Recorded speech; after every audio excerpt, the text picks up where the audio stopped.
back with another episode. This is the PS5 digital version. This is what the box looks like on the front, and this is what the box looks like on the back. Unfortunately for me, the box came a bit battered and bruised, as you can see, which is very annoying. I'm a person that likes to keep his stuff in pristine condition, as you know.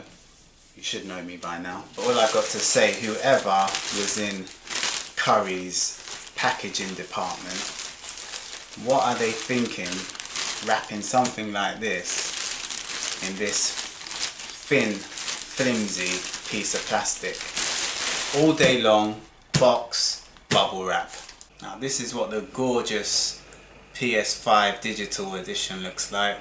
Check that out. I've got to say it's much better looking without the disk drive. But without the disk drive, it is missing a major factor of what it's all about. As you see, it does come with a vertical stand. Now guys, with me being a kid from the 90s, I've got to add a little customization to my PS5.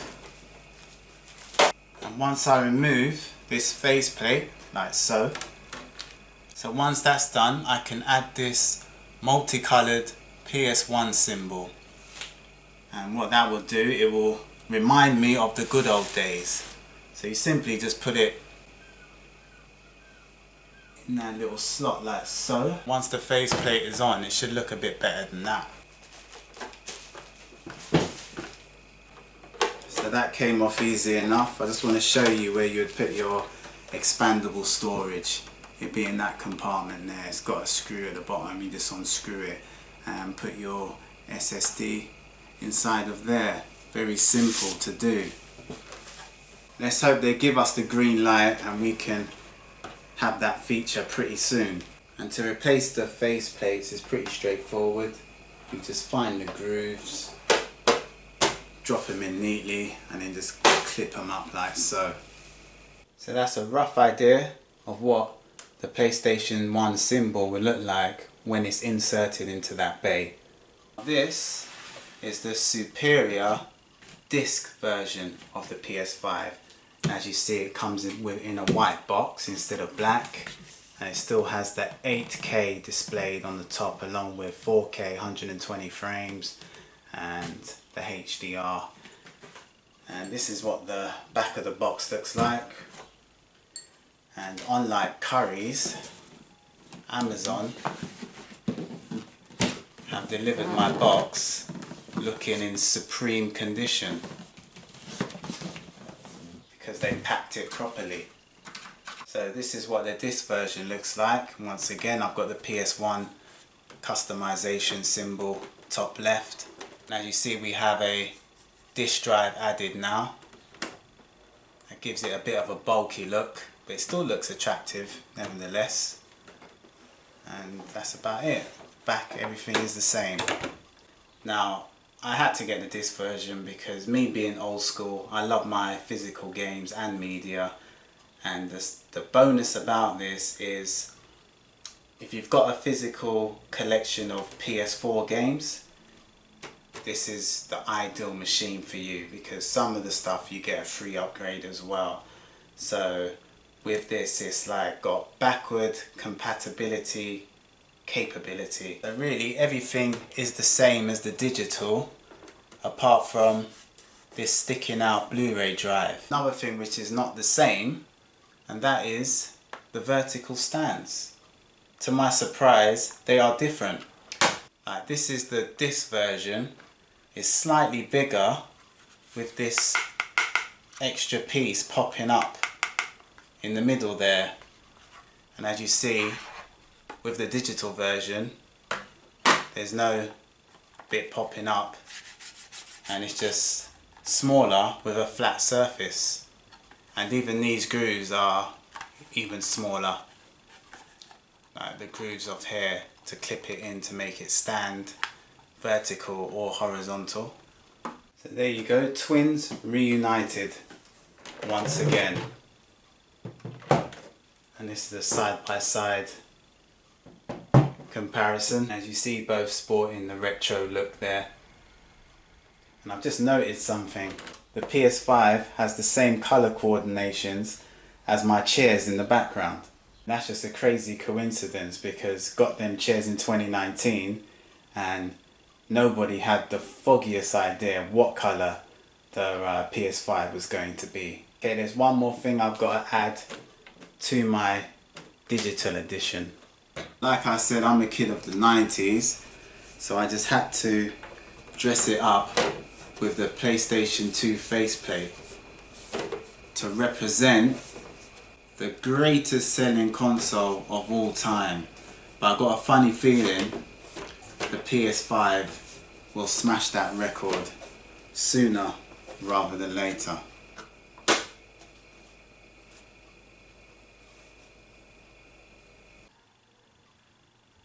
So there you have it, the finished article. The only disappointing thing is that it covered up the PS1 logo, but other than that, it still gives it a nice and clean, unique look about your PS5. And most certainly gives your PS5 a PS2 vibe. Many people would ask the question why I would want two PS5s, but I'll tell you why. The thing that I download digital from the PlayStation Store will now be content saved on my PS5 digital, and that will save a lot of space, and that makes a huge difference because, as we know, storage on the PS5 fills up ultra fast. Next up we have the Cosmic Red DualSense controller, and this is what the box looks like. Take out the box, this is what it's like in the flesh. As you see, it looks very attractive with the red and black combinations there. And it kind of reminds me, the colours are like a cross between a dark pink, maroon like, but they call it, yeah, to me it looks kind of either dark pink or more light maroon, but it is what it is. They say it's cosmic red, so that's what it looks like. This is the elegant, sleek, midnight black DualSense controller. Now once I take it out of the box, guys, you can see how it looks. It looks very smooth, dark and handsome. Well, I say smooth, but it's kind of got a gritty matte finish to it, but it still looks like it's still a black stallion, whatever the case. Just look at that. And last but not least, we have the white DualSense controller, and this is what the box looks like. So once again, from Curry's, the box came battered and bruised. So this is what the white DualSense looks like when we get up close and personal. As you see, it will look a bit different if you're not familiar with this, because I've got my sniper thumb grips on. And this controller comes packed in the box with both the digital and the disc version of the console.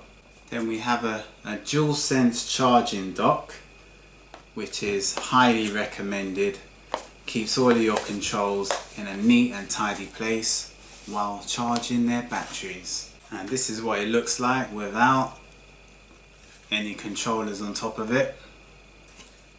This is what it looks like when your DualSense controllers are connected to it. Here you go, DualSense charging dock. Next we have the Pulse 3D headphones, and this is what the box looks like. Back. This is what it looks like when it's out of the box. It's got a nice futuristic design to it. The sides. And it also comes with a USB receiver which you would plug into the machine. Now these headphones take full advantage of the SPU on the SoC, and I have to admit, these guys, the air bit, very comfortable, and also this little band goes over your head. It's very soft material, so it makes it very comfortable along with the earpieces. I do like how they actually design these headphones. I've got to add though, it's not a must-have to get these because you can use other headsets and it will still give you the improved 3D sound quality. So I must just clarify that, but it is nice to have the full setup for collection purposes So basically this Pulse 3D headphones is just an enhanced version of the PSVR audio. Okay guys, I love to keep my peripherals uniformed along with the rest of my accessories. That's why what you see in front of you here is a matching custom stand, and it's for headphones, and also you can store 2 DualSense controllers on top of it. And as you see on the front there, it has the PlayStation symbol along with the PS5 logo, and it's looking very stylish there. And not only guys can you hang your headphones on top of there, you can also store any additional DualSense controllers you might have. It comes super handy for me as my DualSense collection is starting to build up. And next we have the media remote controller, and this is what the box will look like. And this is what the actual controller looks like once it's out the box. As you see, we have access to them channel keys for them ultimate movie nights, or as you see, we got the Netflix binges depending on your mood. Also got Disney and Spotify and YouTube there, all integrated into the control. Then we have the new and improved PlayStation camera. This is what the box will look like. And this PlayStation camera has been massively upgraded. It's mainly for those who do a lot of streaming. And if you're a guy who genuinely likes interaction with your PS5 using camera things, this is definitely the one for you. And overall, it's just nice to have in your collection. Then last but not least, doesn't have a box, but it was sent by Sony, and they sent it in this brown looking package envelope here. And what this is guys, it is a PSVR adapter which Sony will deliver for you for free by just going on the website and completing a few quick steps. Reason for this adapter is you still need to use the old PlayStation 4 camera in order to play any VR game. So unfortunately the new and improved camera is not compatible for the last gen PSVR. And also if you're having difficulty with setting this up, you have some instruction manuals which has been provided for you from Sony. Okay guys, that's just a quick look at my PS5 hardware collection so far. And I say so far because I know Sony has many more things in the pipeline, so I probably will be adding much more to this in the future. Okay, if you like the video, give me a thumbs up. Even better, subscribe. Till next time, see ya. And I'm going to end the video by saying this: live by Sony's slogan, and that is play like never before.